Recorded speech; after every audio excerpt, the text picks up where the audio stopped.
السلام عليكم ورحمة الله تعالى وبركاته.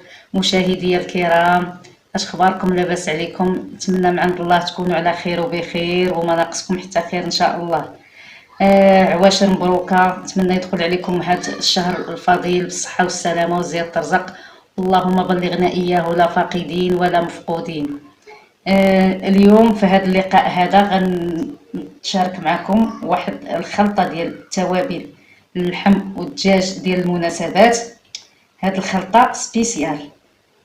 بسم الله، نتوكل على الله. نبداو في مقادير المكونات ديال هذه الخلطة. حاجتنا لهاد التوابل، بسم الله، معلقة بزار كحل ومعلقة بزار بيض، 3 المعالق ديال سكينجبير،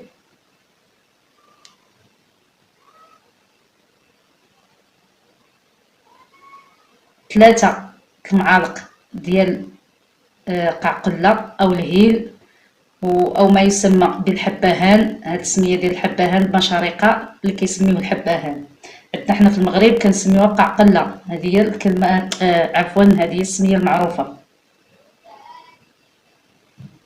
3 المعالق ديال بسيبيسه اللي هي هذه على هذا الشكل هذا.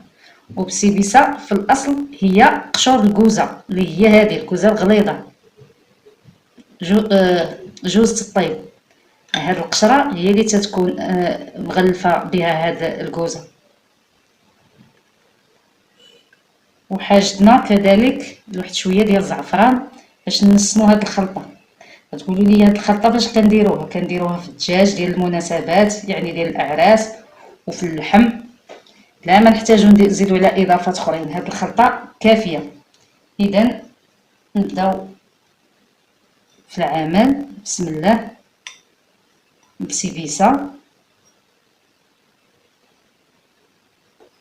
3 معالق سكينجبير، معلقه كنعبروا بالمعلقه الكبيره، وانتم لكم الاختيار معلقه كبيره ولا صغيره، المهم الوزنه تكون بحال بحال. هنا عندنا البزار بيض والبزار كحل،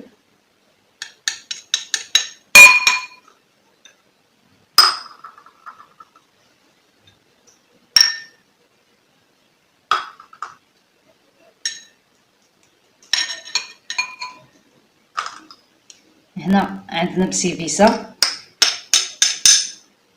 بما ان رمضان على الابواب كنبقاوش نطيبوا داك الطياب يعني بالخضره وبسميتو، تنحتاجو بعض المرات نديرو الدجاج بوحدو او اللحم بوحدو. ناخدو هنايا هاد شويه ديال الزعفران، كندير نحكوه ما بين يدينا. الزعفران هو فقط للتنسيم، وكاين اللي كيدير شويه المسكه. انا تنفضل الزعفران مع هاد المكونات الاربعه. هاد الخلطه كتعطي واحد المذاق، واحد اللذه رائعه.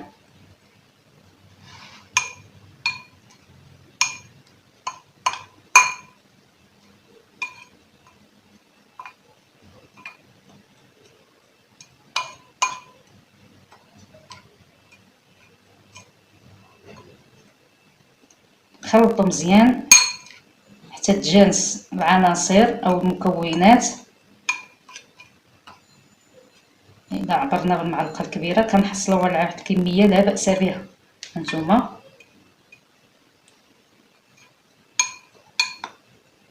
اللي بغى يطيب بها اللحم بالبرقوق يطيب بها، واللي تيبغي النكهه ديال القرفه يشد هذه الكميه يقسمها على 2، والكميه اللي غيطيب بها اللحم بالبرقوق او شي حاجه حلوه يزيد فيها شويه القرفه، ينسمها بشويه القرفه. هي من الاحسن تبقى هكا، اللي تيبغي نسم ديال القرفه يزيدها.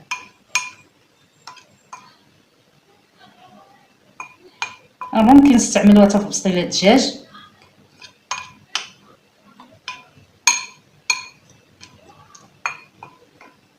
اذا بهكا حصلنا على هاد الخلطه، هاد التوابل المنسمه. واحد الرائحه ما شاء الله عليها. وبهكذا وصلنا لنهاية الفيديو. نتمنى تكونوا استفدتوا من هذا اللقاء. الى هنا تنقول لكم مع السلامة، الى لقاء قادم ان شاء الله، وخلطة اخرى او تدبيرة جديدة اخرى. الى اللقاء، مع السلامة ان شاء الله.